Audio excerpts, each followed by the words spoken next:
하고 인사하겠습니다. 예수님 믿으면 꿈 같은 일이라 합니다. 나를 통해 한 영혼을 구원했습니다. 내 영혼아 깨우리로다. 할렐루야. 여러분 제가 호주 시드니를 이렇게 다녀왔는데 사진 좀 돌려주세요. 시드니에 이렇게 다녀왔는데 여기에 그 살기가 아주 최적화된 도시예요. 한 가지 금이 있다 그러면 결핍이 없는 도시예요. 뭐라고요? 결핍. 무슨 말인지 아시죠? 이게 모자란 게 없는 도시예요. 부족한 게 없어요. 그래서 사람들이 하나님 없이도 너무 잘 사는 거예요. 여러분 하나님에 대한 목마름이 없고 그러다 보니까 어떻게 될까요?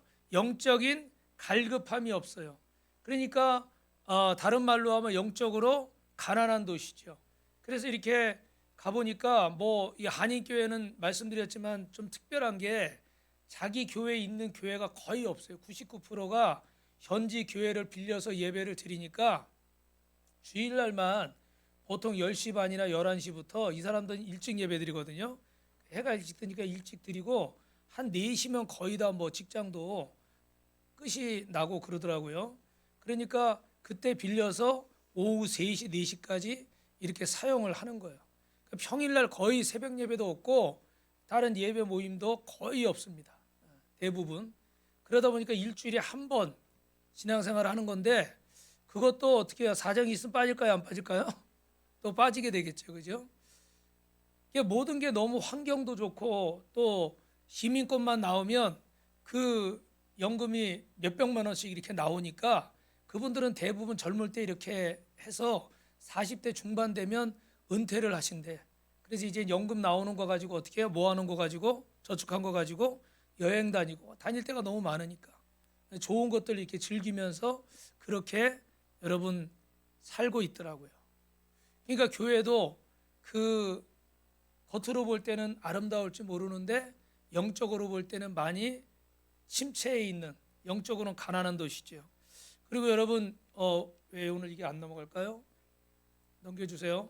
우간다에 다녀왔는데 여러분이 그 보신 것처럼 우간다는 교회 헌당식을 하러 갔는데 육신적으로 먹을 게 참 없어요. 그래서 실제로 한 끼 먹는 사람들, 시골에는 신발을 안 신고 다니는 그 사람들도 많이 있습니다.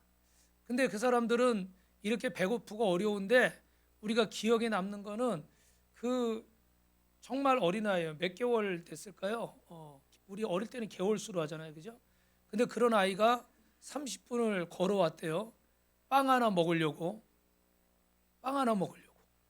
우리도 옛날에 그랬어요. 여기 젊은 분들은 잘 모르시겠지만 정말 공책 하나 받고 빵 하나 받는 게 엄청나게 큰 것이에요. 우리 어르신들은 더 하시죠. 그죠? 그러니까 이거 가지고 왔다가 빵 먹으려고 왔다가 예배 드리고 주님을 만나고 근데 예배를 드리는데 엄청 열심히 드려 막 열정적으로 막 그냥 몸을 막 흔들어 가지고 그 안에서 막 서가지고 하는데 이렇게 하니까 무슨 냄새 나죠? 이렇게 하면 아시죠? 그죠? 냄새가 막 나죠? 그 처음에는 적응이 안 되더라고. 근데 너무 열정적으로 해요. 찬양할 때 일어나란 말 안 하는데 다 일어나 있어요. 다 일어나 있고 그게 몸에 이렇게 뱄어. 여러분 여기는 참 모자라요. 밥 한 끼 제대로 먹는 것도 어렵고 저기 그 말씀드렸지만 요 밑에 사진에 저 젊은 부부는 저 목사님은 28인가요? 사모님은 26인가 그렇고 콩고에서 있다가 우간다가 좀 잘 사니까 일로 왔어요. 그래서 신앙생활하다 목사님이 너 목사 돼야 된다. 그래가지고 목사가 됐어요. 근데 우리처럼 뭐 정식 신학교 다닌 것도 아니고 이렇게 은혜 받고 좀 성경 공부하고 그러고 되니까 아무래도 부족하죠. 그래서 유니온 선교회에서 이 선교사들 계속 불러서 이 공부를 시키고 있는데 저 사모님은 26살이에요. 노란 옷 입고 있으신 분은 아이 둘인데 그 움막 같은 그냥 움막이에요. 동그란 움막. 여러분 TV에서 많이 보셨죠, 그죠? 바닥은 그냥 맨바닥. 저녁 때 잘 때만 거기다가 뭐 깔고 그냥 자는 거예요. 그게 집이에요. 근데 여러분 그렇게 살아도 이 사람들은 하나님을 뜨겁게 찬양하고 뜨겁게 예배하는 거예요. 하나님을 향한 열정이 너무나 뜨거워서 저도 처음에 갔다 와서는 저도 계속 서서 찬양했어요. 서서 찬양하다가 몇 개월 지나니까 다 앉아 있으니까 저도 앉게 되더라고요. 또. 요즘은 금요 철야 때는 제가 서서 찬양을 하는데 쓰냐 앉으냐가 중요한 게 아니라 마음이 어떻게 해요? 그만큼 사모하는 마음이 있고 열정이 있는 거야. 할렐루야. 그러니까 이 사람들은 육신적으로 가난하지만 영적으로는 부유한 자들이고 하나님의 나라를 소유한 자인 줄로 믿습니다. 요즘 여러분 토요 주일 예배라는 그 이렇게 제목을 보신 적이 있어요? 어느 서울의 좀 큰 교회에서 성도들이 하도 주말에 이렇게 잘 사니까 놀러들을 많이 가잖아요, 그죠? 놀러들 가고 빠지니까 그러면 금요일 날 하고 토요일 날 오전에 빨리 예배 드리고 놀러 가라고 토요 예배를 드리는데 토요 예배를 드리는 것 자체는 나쁜 게 아닌 것 같아요. 왜냐면 예배 안 드리는 것보다 드리는 게 나니까. 근데 그거를 또 어떻게 해요? 주일을 대치하다 보니까 토요 주일 예배가 되어버렸어요. 제목이 예를 들어서. 그러면 여러분 우리가 예배 안 드리는 것보다는 예배 드리는 게 낫지만 잘 생각하셔야 돼요. 그러면 그 사람들이 토요일 날 이렇게 예배를 드리고 가는 것이 이제 그 라이프 스타일이 되어버리면 생활 습관이 되어버리면 그 다음에 주일 예배를 드릴까요? 안 드릴까요? 저를 보시고 대답을 한번 해보죠. 중요할 땐 저를 좀 보세요. 주일 예배 드릴까요? 안 드릴까요? 소은이가 여기 앉아있네. 우리 소은이가 오늘부터 이 바이올린 연주단의 합주를 뭐라 그래?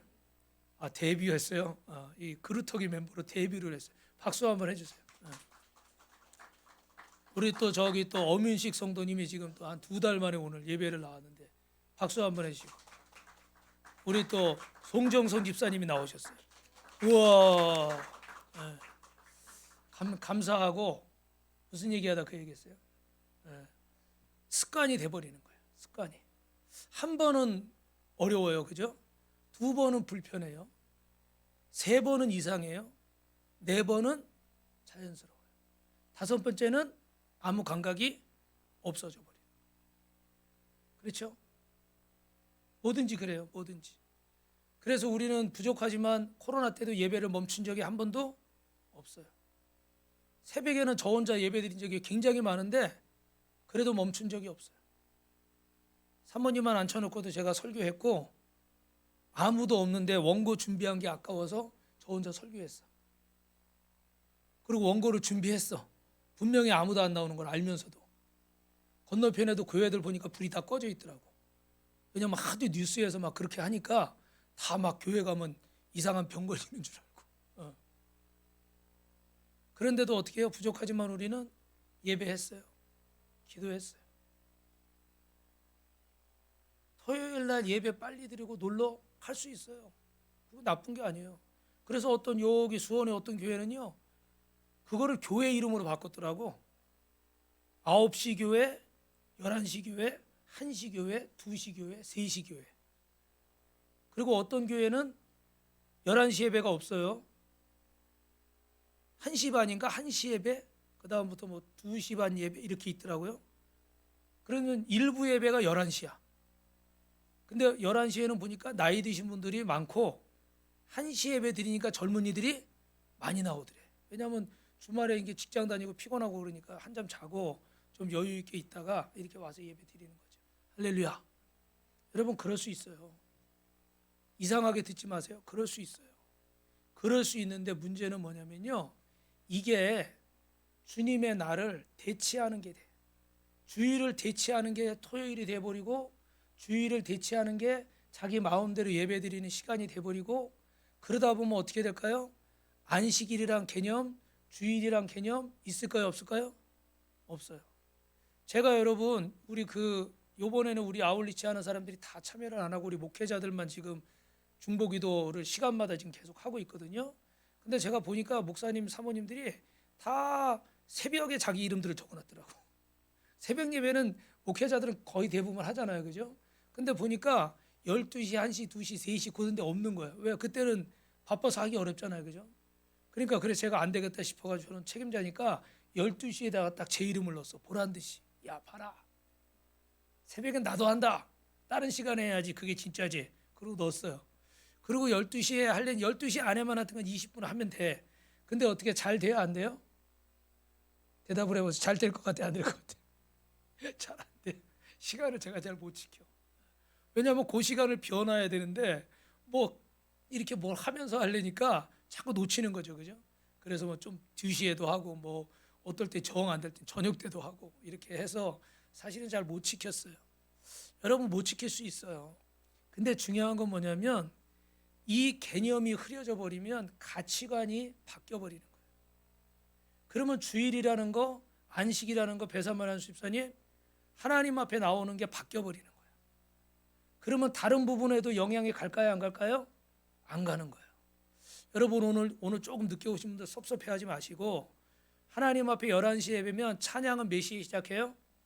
50분에 10분 전에 시작하죠. 그러면 찬양이 시작되면 예배가 시작된 거예요, 아니에요? 시작이 된 거예요. 그러면 여러분은 언제 오셔야 돼요? 예배가 시작되기 전에 오셔야지, 그죠? 할렐루야.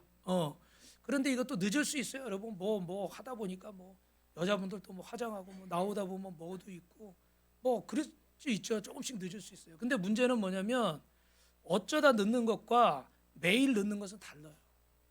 매일 늦는 것은 그게 몸에 습관이 돼버린 거예요. 그 다음에도 그 시간에 움직이게 되는 거예요. 그죠? 그거는 아니잖아요, 그죠? 그럼 내가 이제 더 시간 맞춰서 더 미리 가려고 노력을 해야 되겠죠, 그죠? 그러니까 토요일 날 예배 드리는 거 그럴 수 있어요. 그리고 한 번 정도 뭐 더 어디도 갈 수 있고.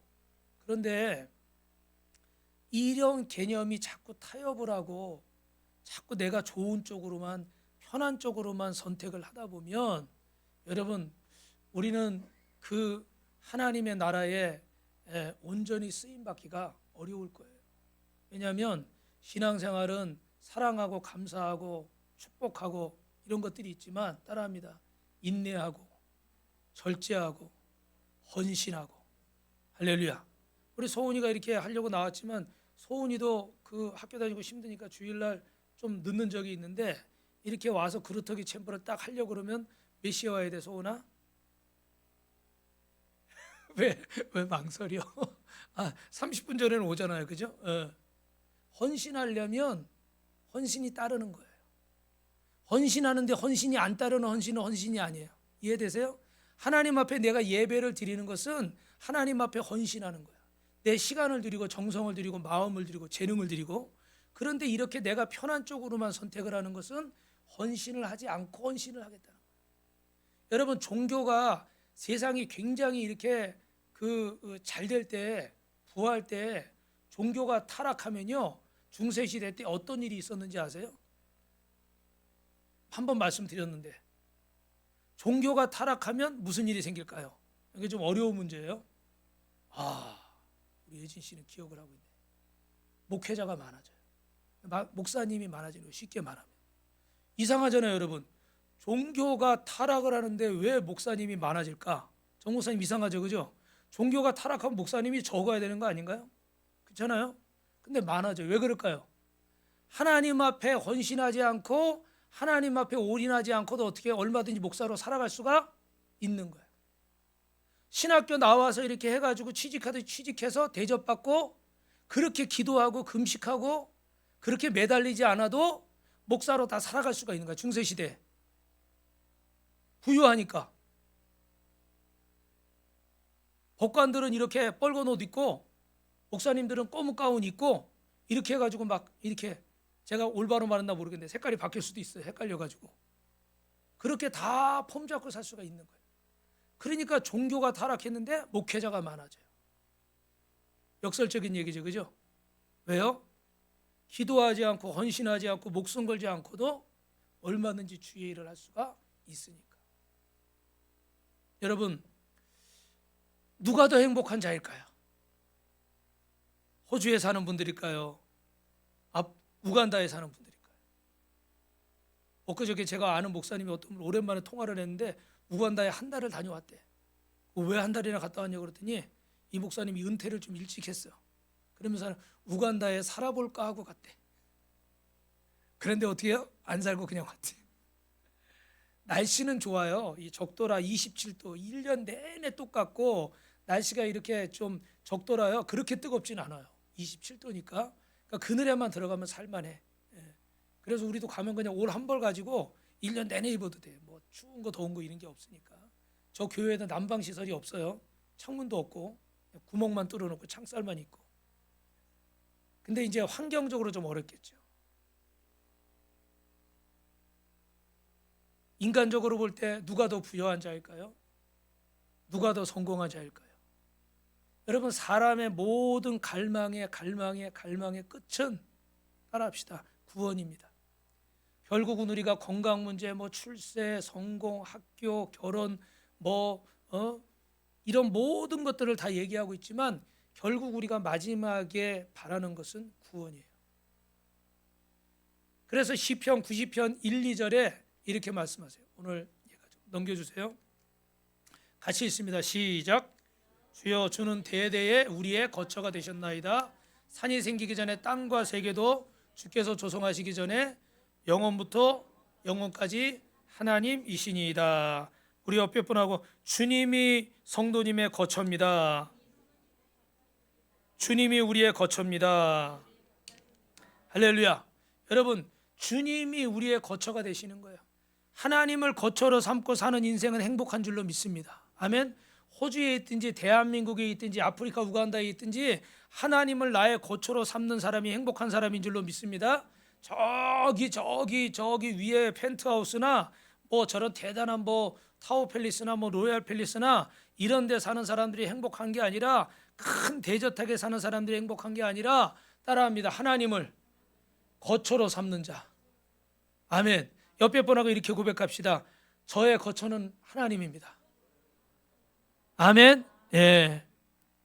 여러분, 그러므로 인생을 행복하게 사시길 주님의 이름으로 축원합니다. 의미 있게 사시길 축원합니다. 재미있게 즐겁게 사시길 축원합니다. 두 손 들고 아멘 한 번만. 그렇게 됐습니다. 오늘은 지나갔어요. 오늘 본문에서 여러분, 다윗을 추적하며 괴롭히던 사울 왕이 죽었어요. 누구나 하나님이 정하신 법칙을 어길 수가 없습니다. 한 시대를 이렇게 화려하게 살았던 영웅이며 호결이었던 사울 왕이 저 에셀나무 밑에 자기가 다윗을 죽이려고 3,000명의 군사를 끌고서 호령하던 저 에셀나무 밑에서 블레셋 군사의 손에 죽어서 목이 잘리고, 길르한 야벳 사람들이 목숨 걸고 그 시신을 구해와서 40년 전에 은혜를 갖겠다고 찾아와서, 그리고 그 시체를 화장해서 저 뼈를 이제 에셀나무 밑에 묻는 거예요. 어떤 세상의 영웅 호걸도 절세 가인도 이 길은 피할 수가 없습니다. 그런데 여러분, 한 가지 꼭 기억할 거는, 지금 이 사울 왕이 지금 어떤 사람이었어요? 여러분 어떻게 기억하십니까? 40년 동안 하나님이 기름 부어서 왕으로 세웠던 사람인데, 이 사람을 여러분 어떻게 기억하십니까? 저는 지난주에 이렇게 말씀드렸어요. 따라합니다. 하나님의 마음을 아프게 한 사람. 40년 동안 아프게 했으니까 많이 아프게 했어요. 한 나라의 평범한 사람도 아니고 한 나라의 지도자로서 하나님의 마음을 아프게 했기 때문에 많이 아프게 한 사람이에요. 왜? 그 영향력이 다 가니까, 백성들한테. 자식도 부모를 기쁘게 하는 자식이 있습니다. 그리고 부모 마음에 근심을 주는 자식이 있어요. 요즘 넷플릭스에 보니까 참교육이란 게 굉장히 인기가 있다고 그러고, 그 전에 소년 법원인가? 소년 심판? 그런 게 있대요. 거기 보면 이제 청소년들, 청년들 이런 사건들 다루는 내용인데 보니까 참 정말 부모 마음을 갈기갈기 찢어 놓는 그런 자식들도 많더라고요. 또 어떤 부모는 그런 아이들 때문에 피해를 봐서 자식을 잃어서 평생 정신 나간 사람으로 미친 사람처럼 사는 그런 부모도 있고, 너무 그런 거 보면 마음이 아프죠, 그죠? 왜 여러분 이렇게 효도하는 자녀가 되지 못하고 하나님의 마음을 아프게 하고 부모의 마음을 아프게 하는 자녀가 될까? 오늘 사람은 누구든지 이 길을 가게 돼 있습니다. 사람은 가도 하나님의 일은 계속되는 줄로 믿습니다. 오늘 저와 여러분이 하나님을 기쁘시게 하고 또 부모의 마음을 기쁘시게 하는 분들이 되기를 주님의 이름으로 축복합니다. 할렐루야. 네. 여러분, 여기 사울이 죽었는데 이제 다윗이 등장하는 거예요. 지금 다윗이 어디에 있습니까? 블레셋 지방의 시글락에 있습니다. 거기서 그 완전히 불타버린 마을을 재건하고 있는데 아말렉 청년이 오는 거예요. 그래서 우리 3절부터 한번 읽어보도록 하겠습니다. 시작. 그에게 이르되, 제가 먼저 읽을게요. 대답하되 이스라엘 진영에서 도망하여 왔나이다 하니라.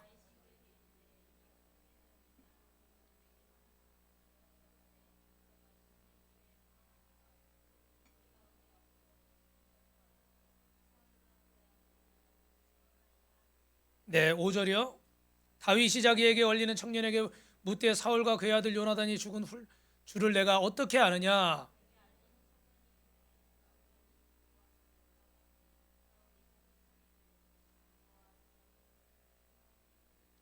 여러분 여기 말씀해 보니까 그 어떤 청년 하나가 아말렉 청년 하나가 다윗에게 전쟁의 결과를 알려주러 왔어요. 그 전쟁의 결과를 알려주러 왔는데 보니까 어떻게 돼요?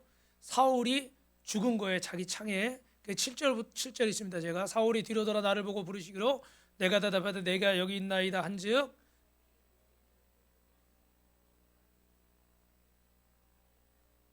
또 내가 이르시되 내 목숨이 아직 내게 완전히 있으므로 내가 고통 중에 있나니 청하건대 너는 내 곁에 서서 나를 죽으라 하시기로. 그의 곁에 서서 죽이고 그의 머리에 있는 왕관과 팔에 있는 고리를 벗겨서 내 주께로 가져왔습니다. 사울이 부상을 당했는데 나를 죽여달라고 해서 내가 죽였습니다. 그리고 어떻게 돼요? 그 죽이고 나서 그가 쓰고 있던 왕관과 그가 가지고 있던 팔에 이런 장신구들을 어떻게 해요? 자기가 챙겨가지고 왔다는 거예요. 여러분 왜 그랬을까? 이 청년이 아말렉 청년이 왜 사울을 죽였다고 그러고 그 왕관과 그 장신구들을 다윗 왕에게 지금 저렇게 가지고 왔을까요? 뭐 때문일까요? 이 청년이 알기에는 사울과 다윗은 무슨 관계예요? 원수 관계, 그죠? 예. 사울이 다윗을 계속 죽이려고 했다는 것을 알고 있어요. 그래서 원수가 죽었다는 소식을 들으면은 그리고 그 원수를 내가 죽였습니다. 그러면 고마워하고 좋아할 거라 이렇게 생각을 했겠죠, 그죠? 그래서 그 소식을 가지고 왔습니다. 그런데 사실은 이 청년은 지금 뭘 하고 있는 거죠? 진실을 말하고 있어요? 거짓말을 말하고 있어요? 거짓말을 하고 있죠. 왜요? 사울은 자살했어요. 자기 칼을 놓고 자기가 그 위에 엎어져서 죽었어요. 그래서 지난주에 여러분 제가 좀 흥분하면서 말씀드렸죠. 왜냐하면 지금은 여러분이 그런 생각이 안 드실 수 있는데 젊은 사람이고 나이 드신 분들이고 내가 너무 힘들고 막막하고 화가 나고 괴로우면은 극단적인 생각을 해요. 그런데 이 극단적인 생각을 할 때 사람이 컨트롤이 안 돼 버려요. 컨트롤이 되면 병이 아니죠, 그죠? 내가 여기 뭐 불편한 데 있는데 내가 다 고칠 수 있고 뭐 내가 뭐 할 수 있으면 그건 병이 아니에요. 저도 지금 보니까 다 괜찮은데 요번에 가보니까 제가 며칠 동안 좀 과자를 많이 먹어서 그런 것 같아요. 교회에 있는데 배가 고파가지고 쌀국수 먹으려다가 계속 그래가지고 과자를 계속 한 달 이상, 2달 정도. 근데 지금 엊그저께 재니까 또 떨어졌더라고요. 예. 지금 한 달 있다 재려고 하는데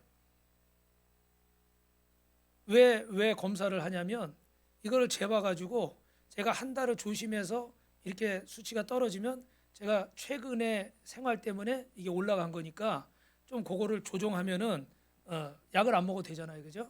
근데 이게 만약에 수치가 안 떨어지고 조정이 안 된다, 그러면 어떻게 해야 돼요? 약을 먹어야죠, 그죠? 무슨 말인지 이해하셨어요? 내가 컨트롤할 수 없는 게 병인 거예요. 근데 이런 우울증이나 조현병이나 이런 공황장애나 이런 병들은 잘 겪으시지 못한 분들, 저도 잘 겪어보지 못했는데 상담을 해보거나 이렇게 저는 이런 영화나 드라마 같은 걸 보면서 일부러 그런 다큐멘터리 같은 거나 그런 걸 좀 자세히 봅니다. 그러면 제가 잘은 모르는데 그런 것들을 보면 이 증세가 우리가 생각하는 거하고는 많이 다르더라고요. 훨씬 심각하더라고요. 그래서 어떤 부분도 내가 이렇게 컨트롤이 안 되고 집중이 안 되는데 어떤 부분에 이렇게 도움을 받아야 되는 때가 또 있더라고요. 그래서 여러분 이 사람도 자살을 하는 거에 대해서 제가 말씀을 드리면서 지금부터 여러분 믿음으로 선포하시고 지옥 갑니까 천국 갑니까 이 질문 하려고 그러지 마시고 우리의 생명은 누구 거예요? 하나님 거예요, 그죠? 그러니까 내 마음대로 하면 돼요, 안 돼요? 안 됩니다. 다른 생각하지 마시고 이미 그건 잘못이에요. 이미 그건 죄예요. 그래서 한 번 더 따라합니다, 여러분. 우리는 하나님께로부터 와서 하나님의 영광을 위해 살다 하나님께로 가는 존재입니다. 여러분이 정말 슬프고 너무너무 화가 나고 그런 순간에 이 말씀을 꼭 기억하라. 나는 하나님께로부터 와서 하나님의 영광을 위해 살다 하나님께 가는 존재다. 나는 내가 아니라 하나님이 나를 지으셨다. 그러므로 나는 누구의 것이에요? 내 것이 아니고 내 부모의 것도 아니고 누구 거예요? 하나님의 것이고, 또 나는 내 부모의 것이기도 해요. 왜? 하나님이 부모님을 통해서 나에게 생명을 주셨기 때문에. 그래서 어떤 순간에도 여러분이 극단적인 선택이나 생각을 하지 마시길 주님의 이름으로 축복합니다. 아멘. 그래서 여러분 자살을 했는데 이 청년은 지금 거짓말을 하고 있어요. 여기 중요한 핵심은 뭐냐면 이렇게 거짓말을 하고 사울과 다윗이 원수니까 당연히 좋아할 거라 생각하고 상 받으려고 왔던 이 청년, 그런데 이 청년이 놓친 게 하나 있어요. 지금 다윗은 이전에 다윗이 아니라 광야에서 몇 년 동안? 10년 동안, 무려 10년 동안 하나님 앞에 훈련을 받는 존재예요. 그리고 그 다윗은 여러분 변화가 됐습니까? 변화되지 않았습니까? 변화됐어요. 자기 고집대로 살고 자기 생각대로 살고 자기 주관대로 살던 사람이었어요. 하나님과 약속을 해놓고도 두려우니까 블레셋으로 도망을 가버리는 사람. 제사장 앞에서도 하나님 앞에서도 거짓말을 했던 사람이에요. 자기 목숨 구하겠다. 그래서 85명의 제사장과 그 식솔들이 사울 왕에게 다 죽었어요. 아주 나쁜 사람이에요. 아주 못된 사람이에요. 얼마나 많은 사람이 다윗 때문에 죽었어요. 그런데 그런 다윗이 변화가 됐어요. 여러분 지난주에 우리가 사무엘상 31장에서 광야에서 훈련을 이렇게 받고 나서 다윗이 바뀌었어요. 여러분 사람은요 어떤 일을 맡겨보면 어떤 일이 주어졌을 때 그 사람의 그 일을 어떻게 처리하는 거 보면은 그 사람의 됨됨이를 알 수가 있습니다. 그렇죠 여러분? 평상시엔 잘 모를 수 있어요. 그런 관계가 없을 때는. 근데 어떤 관계가 생겨서 어떤 일을 맡겨보거나 거래를 해보거나 뭔가를 책임을 줘보면 그 사람의 삶의 태도가 나타나요. 그 사람의 본성이 나타나요. 일 처리를 할 때 보면 그 사람의 본성이 나타나는 거예요. 그 사람의 하나님에 대한 생각이 나타나요. 주님의 일을 맡겨보면 그 사람이 하나님을 어떻게 믿고 있는지가 딱 드러나요. 그 사람의 가치관이 나타납니다. 지금 여러분 성경에서 뭘 가르치고 있습니까? 사무엘상 16장에 보면 하나님이 다윗의 머리에 기름을 붓고 31장까지 10년 동안 훈련을 시켰어요. 10년 동안 광야에서 훈련받은 목적은 뭡니까? 하나님은 다윗을 통해서 따라합니다. 하나님이 통치하는 하나님의 나라를 세우기 위해. 우리도 마찬가지예요. 하나님이 우리를 왜 연단하십니까? 저와 여러분을 통해서 하나님이 하나님의 나라를, 하나님이 기뻐하는 가정을, 하나님이 원하시는 교회를, 아멘을 하셔야 돼요. 하나님이 원하시는 직장을, 하나님이 원하시는 사업장을, 하나님이 원하시는 대한민국을, 아멘, 세우시려고. 할렐루야, 아멘. 그냥 여러분 와서 한번 위로받고 한번 슬픈 거 속상한 거 한번 문제 해결되고 돈 문제 해결되고 건강 문제 한번 그러려고 여러분 십자가에서 예수님이 죽으신 게 아니에요. 그건 여러분에게 보여주시는 체험. 나 살아있다. 그러니까 너 나 믿고 따라와라. 그래서 보여주신 체험일 뿐이에요. 그 체험이 매일매일 일어나진 않아요. 그런 기적이 매일매일 일어나진 않아요. 그런데 우리는 그 몇 번의 체험을 갖고 하나님의 살아계심을 믿고 우리는 주님이 부르시는 그 순간까지 달려가는 것인 줄로 믿습니다. 아멘. 이게 우리의 사명인 거예요. 왜 자꾸 뭘 안 보여주냐고, 왜 응답 안 해주냐고, 왜 이렇게 했는데 안신했는데 왜 이거 안 주냐고 자꾸 투정만 부리고 있으면 그건 뭐예요? 애예요. 애, 어린아이. 어린아이는 어떻게 해야 돼요? 계속 뭘 줘야 되잖아요. 놀아줘야 되고 기저귀 갈아줘야 되고 밥 줘야 되고 울면 안아줘야 되고 졸린데 잠 안 한다고 칭얼대면 업어서 재워야 되고. 근데 그렇게 몇 년이 가도 몇십 년이 가도 그렇게 신앙생활하는 분들이 너무나 많아. 이제는 내가 주님을 위해서 어떻게, 내가 하나님이 나에게 이런 직업을 주셨고 하나님이 나에게 이런 재능을 주셨고 하나님이 나에게 건강을 주셨고 하나님이 나에게 재능을 주셨는데 내가 이걸 가지고 어떻게 하면 주님을 기쁘시게 할까? 쓰임받을 기도는 하지 않고 맨날 뭐 달래는 기도. 직장 가서 뭐 했는데 뭐 해주십시오. 집에서 뭐 했는데 뭐 해주십시오. 우리 아이가 뭐 했는데 뭐 해주십시오. 뭐가 필요한데 뭐 해주십시오. 그리고 꼭 조건부야. 뭐 해주면 뭐 할게요. 나빠. 저도요, 건너편에 있을 때 막 어렵고 경매를 당하고 그러니까 성도들이 많이 나가시고 재정도 더 어려워지고 법원에서는 오고 막 빨간 딱지 붙이고 막 이러니까요, 너무 괴롭더라고요. 그래서 제가 하나님 앞에 너무 견디기 힘들고 주변에서도 빨리 정리하고 딴 데 가야 된다고 이런 얘기를 많이 해요. 거의 10명이면 9명이. 그래서 저도 마음이 편치 않았어요. 그래서 하나님 앞에 내가 당장 이 십자가를 포기할 수는 없고, 그래서 이렇게 기도했어. 하나님, 요 지금 보증금 들어가 있는 게 있는데, 왜냐하면 재정이 안 되니까 카드도 다 구멍 나고 신용불량자가 됐으니까 이제는 돌려막기도 좀 했거든요. 헌금이 안 들어오니까.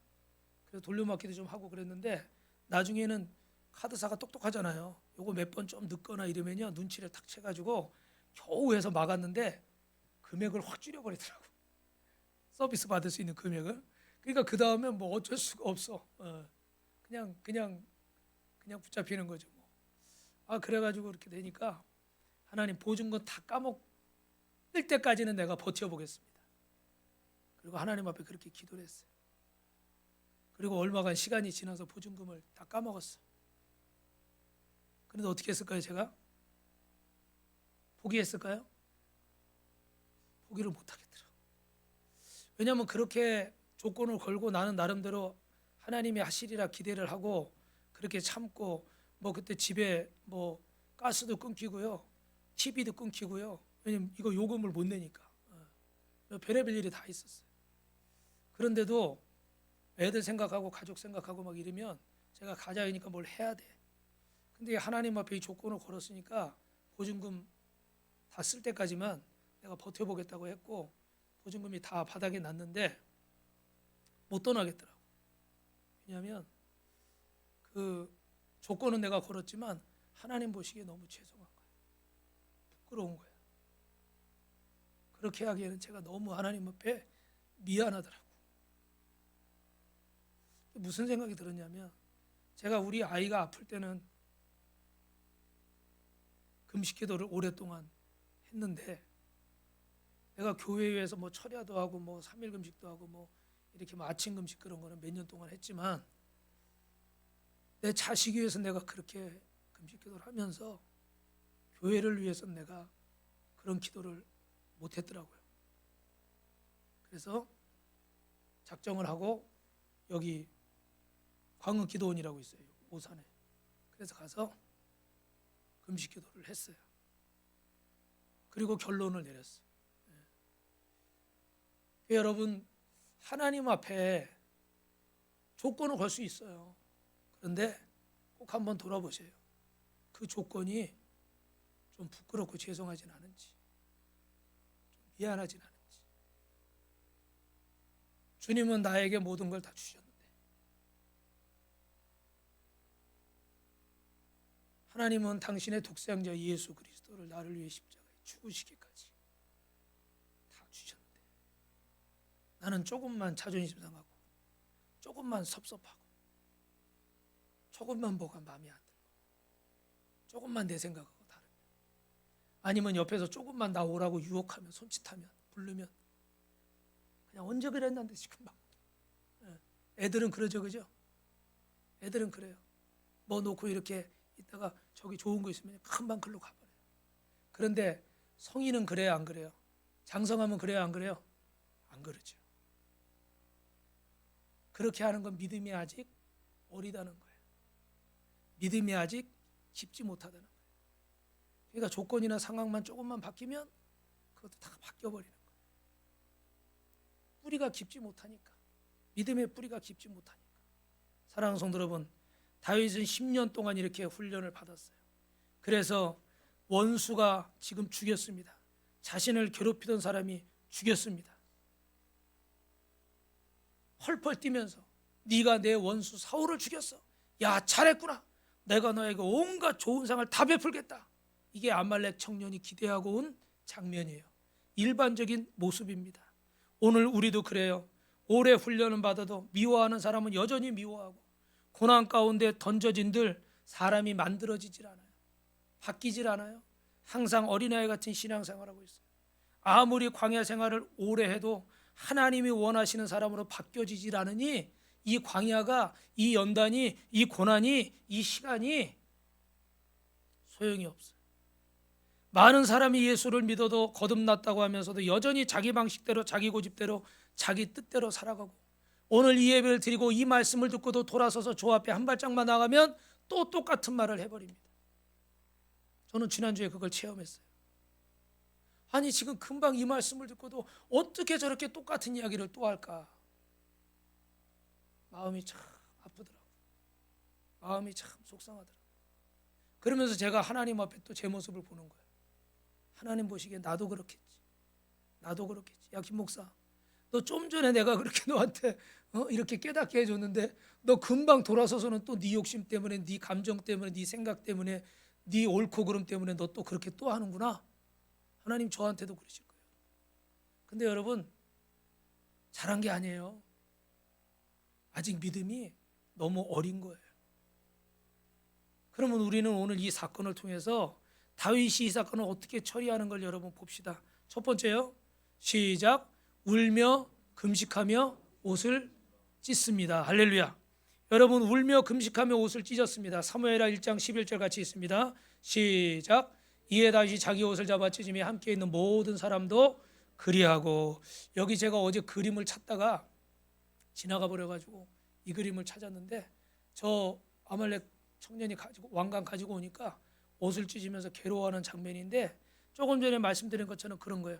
일반적인 반응은 이 청년에게 아마 상을 베풀고 내 원수를 죽였으니까 잘했다고 그랬을 거예요. 그런데 여러분, 다윗은 그렇게 하지 않습니다. 성경에서, 구약 성경에서 옷을 찢는 건 뭘 의미하죠? 괴로움과 슬픔을 의미하는 거예요. 그러니까 사울과 그 요나단의 죽음을 슬퍼하면서 그는 옷을 찢고 있습니다.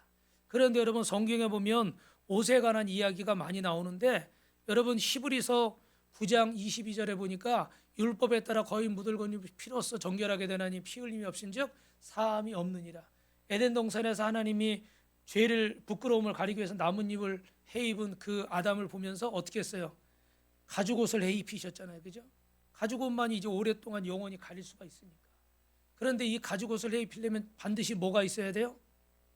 피 흘림이 있어야 돼요. 짐승을 잡아서 죽여서 피를 내야 되잖아요. 그래서 우리 예수님은 어떻게 돼요? 십자가에서 우리를 위해서 피 흘려 죽으신 줄로 믿습니다. 왜냐하면 피 흘림이 없이는 죄사함이 없는 거예요. 그러니까 여러분, 회개한다고 그러는데 한마디 뭐 해놓고 저 잘못했어요 이러고 회개가 끝이 아닌 거예요. 그게 끝이 아닌 거예요. 그 회개는 진정한 회개라면 거기에 가면 그만큼 대가가 있어야 돼요. 그렇다고 여러분이 벌을 받아라 이런 말이 아니에요. 그런 가벼운 대충 하는 회개 말고 피 흘림이 있는 회개와 결단을 해야 내가 돌아서게 되는 거지, 그냥 한번 잘못해놓고 잘못했습니다 이러니까 그 다음에 또 그걸 또 하는 거야. 수도 없이 수십 번 수백 번이 반복이 돼버리는 거예요. 여러분, 죄사함은 피 흘림이 없이는 안 된다는 것을 기억하시기 바랍니다. 그래서 이사야 53장 5절 6절에 그가 찔림은 우리의 허물 때문이고 그가 상함은 우리의 죄악 때문이고 그가 징계를 받으면 평화를 누리고 그가 채찍에 맞음으로, 그냥 여러분, 예수님이 십자가에서 우리를 위해서 죽으셨어요 그러면 끝나잖아요. 그죠? 근데 하나하나 찔림은, 상함은, 징계를 받으면, 채찍에 맞음으로. 왜요? 이 하나하나가 다 우리의 어떻게 허물과 죄악과 우리의 부족함을, 우리의 마음의 불안함을, 근심 걱정을 주님이 십자가에서 뭐 하시려고? 뭐 하시려고? 큰 소리로 해결하시려고. 큰 소리로 해결하시려고. 사하시려고. 용서하시려고. 할렐루야. 그러니까 여러분, 그냥 잘못했어요 그리고 돌아서서 또 하는 게 아니에요. 대가를 치르신 거예요. 주님이 저 대가를 치르지 않으셨다면 우리는 어떻게 돼요? 이 자리에 없는 거죠. 우리의 죄 때문에 우린 심판받았을 거예요. 그래서 여러분, 이런 다윗이 하나님 앞에 슬퍼하면서 울면서 금식을 하는데, 그럼 왜 그럴까요? 두 번째, 시작. 하나님의 은혜 때문입니다. 우리 12절 말씀 같이 읽을까요? 시작. 사울과 그의 아들 요나단과 여호와의 백성과 이스라엘 족속이 칼의 죽음으로 말미암아 저녁 때까지 슬퍼하며 울며 금식하니라. 여러분, 여기 사람은 불가항력적인 어떤 일이 이렇게 주어지면은 그 사람이 진몬벽이 나타나는데, 여기 김희태 목사님이 쓰신 다윗의 눈물병이라는 책에 보니까 성경의 다윗은 통틀어서 5번 울었더라고요.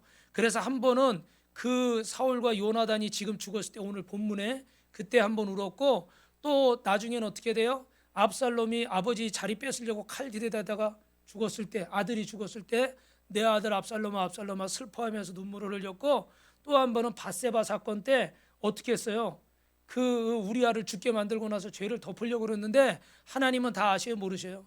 하나님은 다 아셔요. 나단 선지자 통해서 다 드러내시잖아요. 그러니까 그 아이가 죽게 되니까, 밧세바와 사이에서 죽게 된 아이 때문에 하나님 앞에 눈물로 침상을 적시면서 기도를 했어요. 여러분, 오늘 다윗은 사울의 죽음 앞에 이렇게 금식하며 목을 꺾고 웁니다. 왜 그럴까요? 따라합니다. 하나님의 은혜를 잊고 살았던 것이 죄송해서. 여러분, 시편 31편 19절입니다. 시작. 두를 두려워하는 자를 위해 쌓아두신 은혜, 곧 죽게 피하는 자를 위하여 인생 앞에 베푸신 은혜가 어찌 그리 큰지요. 주님이 여러분을 위해서 주시려고 은혜를 쌓아두신 줄로 믿습니다. 주님께 가는 자가 이 은혜를 받을 줄로 믿습니다. 할렐루야, 할렐루야. 그런데 여러분, 어떻게 해요? 다윗이 지금 그 은혜를 잊고 살았어. 하나님이 나를 하나님의 방법으로 살리시려고 그렇게 고난 가운데 두셨는데, 내가 그 고난 가운데서 사울을 어떻게 할까 여러 번 내 손으로 죽일까 했어요. 근데 하나님의 기름 부음 받은 자를 내가 내 마음대로 할 수 없다. 그래서 목숨을 걸고 사울의 목숨을 몇 번이고 살려줬어요. 그러고도 불안해서 블레셋으로 도망을 갔어요. 그러고도 항상 마음에 불안한 마음이 있어요, 없어요? 있어요. 언제 또 사울이 날 죽이려고 올까? 이러다가 오늘 밤에라도 내가 죽는 건 아닐까? 항상 두려움과 걱정. 여러분 가지고 계신 물질의 걱정, 건강의 걱정, 자녀에 대한 걱정, 인생에 대한 걱정, 직장 사업장에 대한 걱정, 또 이 나라 이 민족을 걱정하는 거, 교회를 걱정하는 거, 주님이 다 아시는 줄로 믿습니다. 그래서 다윗이 이렇게 고백하는 거예요. 여러분, 하나님, 저는 몇 번이고 힘들어서 이 길을 포기하려고 했습니다. 살려주긴 했지만 사실 저는 마음속으로 사울을 몇 번이고 죽였습니다. 하나님의 뜻을 따라 사는 게 너무 힘들어서 몇 번이고 막 살려고 곁길로 가려고 했었습니다. 이 지긋지긋한 문제가 해결이 안 되니까 저는 너무 괴로워서 하나님 다 때려치고 싶었어요. 그런데 하나님이 두려워서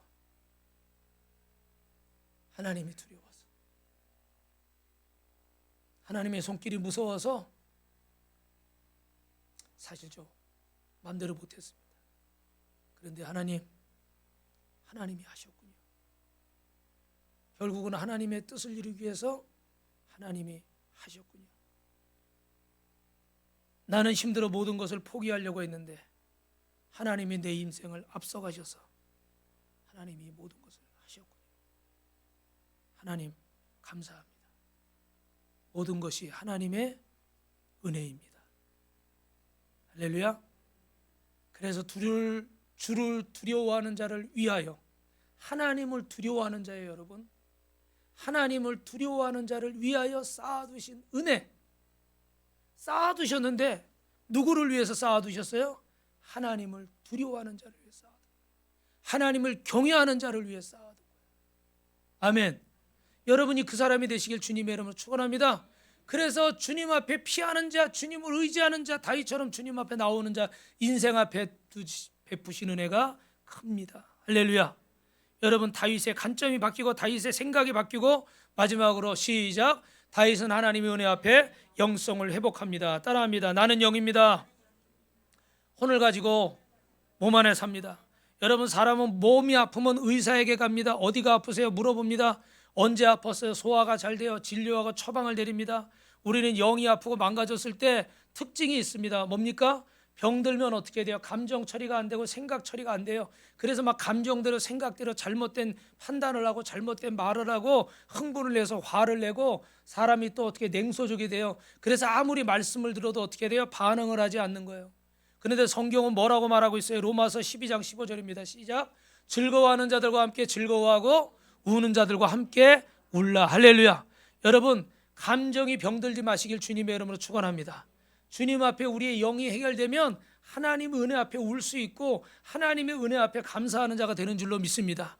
반응하는 자가 되는 거예요. 근데 이 영이 병들면요, 아무리 강대상에서 무슨 말씀을 해도 아울리치를 갑니다, 뭐 전도를 갑니다, 지난주에 거긴 어디였어요? 이름이 파네시마라는 카페에서 우리가 이렇게 우리 그리터기 챔버가 연주를 합니다, 뭐를 합니다, 전도를 합시다, 선교를 합시다. 그래도 이 감정이 병들면 반응을 해야 안 해요?